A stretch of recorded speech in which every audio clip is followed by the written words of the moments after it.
Hi friends, ഞാനിന്ന് ചോറിൻ്റെ കൂടെ കഴിക്കാൻ പറ്റിയിട്ടുള്ള നല്ല ഹെൽത്തിയും ടേസ്റ്റിയുമായ വളരെ എളുപ്പത്തിൽ റെഡിയാക്കി എടുക്കാൻ പറ്റുന്ന ഒരു പച്ച തക്കാളി തോരനാണ് റെഡിയാക്കുന്നത്. തോരനുണ്ടാക്കാനായിട്ട് 6 പച്ച തക്കാളിയാണ് എടുത്തിട്ടുള്ളത്. ഇത് നന്നായി വാഷ് ചെയ്ത് വെച്ചതാണ്. ആദ്യം നമുക്കിതൊന്ന് കട്ട് ചെയ്തെടുക്കാം.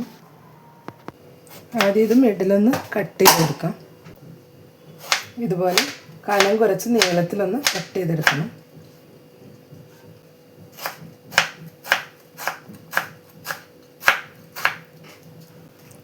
ഇതുപോലെ ഓരോ തക്കാളി നമുക്ക് കട്ട് ചെയ്തെടുക്കാം. തക്കാളി ഇപ്പോൾ ഇവിടെ കട്ട് ചെയ്ത് വെച്ചിട്ടുണ്ട്. ഇനി നമുക്ക് തോരൻ റെഡിയാക്കാം. ഇപ്പോൾ ഒരു പാൻ വെച്ച് 2 ടേബിൾ സ്പൂൺ വെളിച്ചെണ്ണ ഒഴിച്ചു കൊടുത്തിട്ടുണ്ട്. ഇതിലോട്ട് 1 ടീസ്പൂൺ കടുക് ഇട്ട് കൊടുക്കാം. കടുക് ഇപ്പോൾ പൊട്ടി വന്നിട്ടുണ്ട്. ഇതിലോട്ട് 3 ഉണക്കമുളക് പൊടിച്ച് വെച്ച് ചേർത്ത് കൊടുക്കാം. ഇതിലോട്ട് ഒരു സവാള സ്ലൈസ് ചെയ്ത് വെച്ചും കൂടെ ചേർത്ത് കൊടുത്തിട്ടുണ്ട്. 3 പച്ചമുളക് കട്ട് ചെയ്ത് വെച്ച് ചേർത്ത് കൊടുക്കുന്നുണ്ട്. കുറച്ച് വേപ്പില കൂടെ ചേർത്ത് കൊടുക്കുന്നുണ്ട്.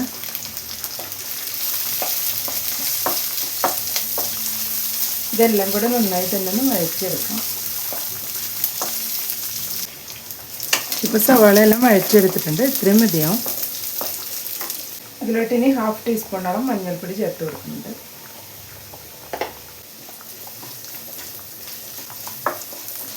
മഞ്ഞൾപ്പൊടിയുടെ റോസ് സ്മെല്ലെല്ലാം ഒന്ന് മാറി വന്നിട്ടുണ്ട്. ഇതിലോട്ട് ഇനി തക്കാളി ചേർത്ത് കൊടുക്കാം.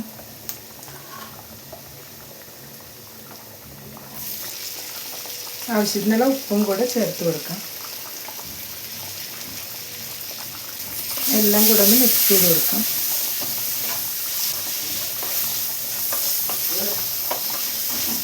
ഇപ്പോൾ എല്ലാം കൂടി നന്നായി തന്നെ ഒന്ന് മിക്സ് ചെയ്തെടുത്തിട്ടുണ്ട്. ഇനി ഇത് നമുക്ക് മൂടി വെച്ചിട്ടൊന്ന് വേവിച്ചെടുക്കണം. ലോ ടു മീഡിയം ഫ്ലെയിമിനുള്ളിൽ വെച്ചിട്ടൊന്ന് മൂടി വെച്ച് കൊടുക്കാം. വെള്ളം ഒട്ടും തന്നെ ചേർത്ത് കൊടുക്കേണ്ട ആവശ്യമില്ല. തക്കാളിയിൽ നിന്ന് തന്നെ വെള്ളം വരും. അതുകൊണ്ട് വെള്ളം ഒട്ടും തന്നെ നമ്മളിപ്പോൾ ചേർത്ത് കൊടുക്കേണ്ട. ഇപ്പോൾ ഒരു 5 മിനിറ്റോളം ആയിട്ടുണ്ട്. അപ്പോൾ തക്കാളിയെല്ലാം നന്നായി തന്നെ വെന്ത് വന്നിട്ടുണ്ട്. ഇത്രയും വേവിച്ചെടുത്താൽ മതിയാവും. ഇനി ഇതിലേക്ക് നമുക്ക് തേങ്ങ ചേർത്ത് കൊടുക്കാം. 1/2 കപ്പ് തേങ്ങയാണ് ഞാൻ എടുത്തിട്ടുള്ളത്. അതും കൂടി ഇതിലോട്ട് ചേർത്ത് കൊടുക്കണം. ഇതെല്ലാം കൂടെ ഒന്ന് മിക്സ് ചെയ്ത് കൊടുത്തിട്ടുണ്ട്. ഈ സമയം ഉപ്പ് നോക്കിയിട്ട് വേണമെങ്കിൽ തേങ്ങയിലേക്കുള്ളതും കൂടെ ഇപ്പോൾ ചേർത്ത് കൊടുക്കാം. ഹൈ ഫ്ലെയിമിൽ വെച്ചിട്ട് എല്ലാം കൂടെ നന്നായി തന്നെ ഒന്ന് മിക്സ് ചെയ്തെടുക്കാം.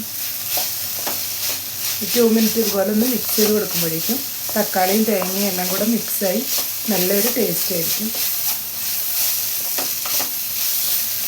ഈ ഒരു തക്കാളി തോരൻ നമുക്ക് തേങ്ങയുടെ ചെറിയ മധുരവും തക്കാളിയുടെ ചെറിയ പുളിപ്പും എല്ലാം ആയിട്ട് ചോറിൻ്റെ കൂടെ കഴിക്കുമ്പോൾ നല്ല ടേസ്റ്റ് ആയിരിക്കും.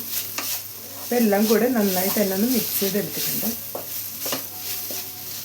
ഇപ്പോൾ പച്ചത്തക്കാളി തോരൻ ഇവിടെ റെഡി ആയിട്ടുണ്ട്. അപ്പോൾ എല്ലാവരും ഒരു തവണയെങ്കിലും ഈ രീതിയിലൊന്ന് ട്രൈ ചെയ്ത് നോക്കുക.